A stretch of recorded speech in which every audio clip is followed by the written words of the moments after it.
दोस्तों, आपने राम काज में विशेष योगदान देने वाले जामवंत के बारे में तो सुना ही होगा।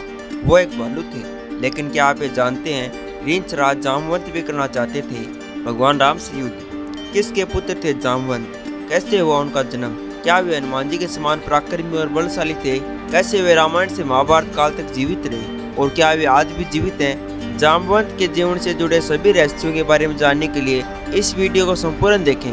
अगर आपने अभी तक हमारे चैनल को सब्सक्राइब नहीं किया तो जल्दी से हमारे चैनल को सब्सक्राइब करें ताकि हम आपके लिए ऐसी वीडियो लाते रहें। तो चलिए दोस्तों शुरू करते हैं। दरअसल दोस्तों, ऐसा कहा जाता है उस समय जामवंत के समान कोई भी पराक्रमी और बलशाली नहीं था। लेकिन जब जामवंत को इस बात का पता चला इस संसार में भगवान राम के समान कोई भी पराक्रमी और बलशाली दूसरा नहीं है और उनके समक्ष कोई भी नहीं टिक सकता, तब जामवंत सोचने लगे मुझे मेरे समान शक्तिशाली और पराक्रमी योद्धा मिल गए हैं। लेकिन जब जामवंत भगवान राम को अपना युद्ध कौशल दिखाने भगवान राम को युद्ध करने के लिए आमंत्रित किया, तब उन्होंने मना कर दिया और कहा कि अभी मेरे पास युद्ध करने का समय नहीं है, क्योंकि अभी मैं वानर सेना की सहायता से अपनी पत्नी की खोज कर रहा हूँ। फिर भी जामवंत हट छोड़ने को तैयार नहीं थे। युद्ध के लिए भगवान श्री राम को बार बार ललकारने लगे। तब भगवान श्री राम ने जामवंत को वचन दिया और कहा कि अगले जन्म में तुम्हारी यह इच्छा पूरी करूंगा।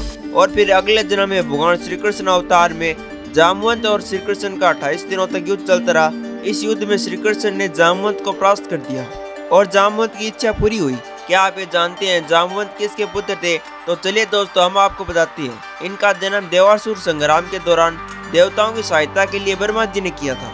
इनकी पत्नी का नाम जयवंती था। जब मधु और केटभ दैत्यों की उत्पत्ति हुई तो उन्होंने देवताओं और ब्रह्मा जी को युद्ध की चुनौती दे दी। उन दैत्यों के भय से ब्रह्मा जी को पसीना आ गया। तब ब्रह्मा जी के पसीने से जामवंत का जन्म हुआ।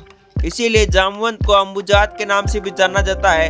रामायण के अनुसार जामवंत ने भगवान विष्णु के मत्स्य अवतार से लेकर कुरुम, वराह, नरसिंह, वामन, परशुराम, राम और भगवान श्री कृष्ण सहित सभी अवतारों को देखा है।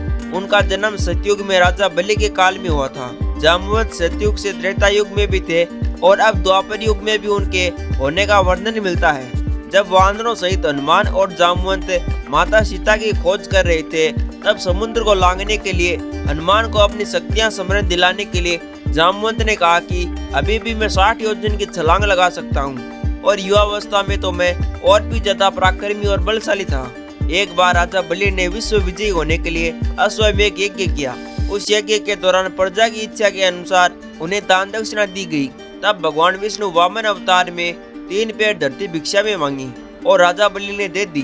भगवान विष्णु ने अपना स्वरूप बढ़ाया और देखते देखते 2 पैरों से पूरे ब्रह्मांड को नाप लिया। तभी भगवान विष्णु के साथ ही जामवंत बिजली के वेग से तीनों लोकों के 18 चक्कर लगाए थे। तब जामवंत का पैर महामेरु पर्वत की चोटी से टकरा गया और महामेरु पर्वत अपना अपमान समझते हुए जामवंत को श्राप दे दिया और कहा कि जिस वेग और बल पर तुम्हें इतना अभिमान है और जहाँ तुम अपने मन की शक्ति से पहुँच सकते हो, अब तुम वहाँ नहीं पहुँच पाओगे और अब तुम बूढ़े हो जाओगे। तब जामवंत ने हनुमान से कहा कि अब मेरे में इतना साहस और कौशल नहीं बचा। जब राम और रावण के मध्य युद्ध चल रहा था, तब रावण अपनी मायावी शक्तियों से वानरों और भालुओं को क्षतिग्रस्त कर रहा था। तभी जामवंत को क्रोध आया और रावण को मुष्टिक प्रहार से अचेत कर दिया और फिर धरती पर पड़े रावण को एक जोरदार लात मारी और वह युद्ध क्षेत्र से बाहर गिर गया। और रावण के सारथी ने उसे रथ में बिठाकर होश में लाने का प्रयत्न करने लगा। अगले दिन जब मेघनाथ युद्ध क्षेत्र में आया और जामवंत और मेघनाथ का आमना सामना हुआ, तब मेघनाथ अपने पिता के प्रहार का प्रतिशोध लेने के लिए जामवंत पर शक्तिशाली त्रिशूल चला दी।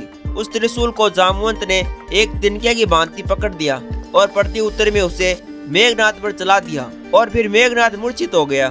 फिर जामवंत ने रावण की भांति मेघनाथ को एक जोरदार लात मारी और वह भी युद्ध क्षेत्र से बाहर जा गिरा। इन घटनाओं से आप ये तो जान ही गए होंगे जामवंत कितने पराक्रमी और बलशाली थे।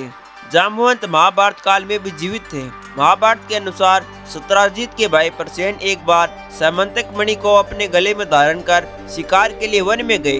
तभी एक शेर ने सत्राजित पर आक्रमण कर दिया और मणि को छीनकर अपनी गुफा की तरफ जाने लगा। उस शेर को गुफा में प्रवेश करते हुए जामवंत ने देख लिया। तब जामवंत ने समंतक मणि के लिए शेर को मार दिया और अपनी गुफा में प्रवेश कर गए। सत्राजित अपने भाई प्रसेन को घर न लौटने पर परेशान होने लगे और सोचने लगे मणि की लालसा में भगवान श्री कृष्ण ने उसे मार दिया। जब यह बात भगवान श्री कृष्ण के पास पहुंची, तब भगवान श्री कृष्ण अपने सर से यह कलंक उतारने के लिए वन में पहुंचे और उन्होंने देखा कि एक शेर मरा हुआ पड़ा है और उसके पास से भालू के पैरों के निशान एक गुफा की तरफ जा रही हैं और उन पैरों के पीछे बच्चे श्री कृष्ण ने उस गुफा में प्रवेश किया। तब जामवंत ने उन पर प्रहार कर दिया और दोनों में भयंकर युद्ध हुआ। कभी अस्त्र शस्त्रों से, कभी मल युद्ध, तो कभी आपस में चट्टानों से टकराए। यह युद्ध 28 दिनों तक चलता रहा और अंत में श्री कृष्ण के प्रहार से जामवंत के शरीर की हड्डियां टूट गई और जामवंत परास्त हो गए और जामवंत के चक्षु खुल गए। वो जान गए ये भगवान विष्णु के अवतार हैं। तब श्री कृष्ण ने खुश होकर वरदान मांगने को कहा। तब जामवंत ने अपनी पुत्री जामवंती से विवाह करने को कहा और भगवान श्री कृष्ण ने यह स्वीकार करते हुए जामवंती से विवाह कर लिया और जामवंत ने श्री कृष्ण को सामंतक मणि लौटा दी। रावण से युद्ध करने वाले, मेघनाथ की दुर्गति करने वाले, अपनी तीव्र गति से सबको प्रभावित करने वाले और भगवान श्री कृष्ण से 28 दिनों तक युद्ध करने वाले रिंच राज जामवंत जी निश्चित ही बहुत ही शक्तिशाली हैं। कमेंट बॉक्स में जय श्री राम अवश्य लिखें। अगर आपने अभी तक हमारे चैनल को सब्सक्राइब नहीं किया तो जल्दी से हमारे चैनल को सब्सक्राइब करें ताकि हम आपके लिए ऐसे वीडियो लाते रहें। लाइक करें, शेयर करें, सब्सक्राइब करें। धन्यवाद दोस्तों।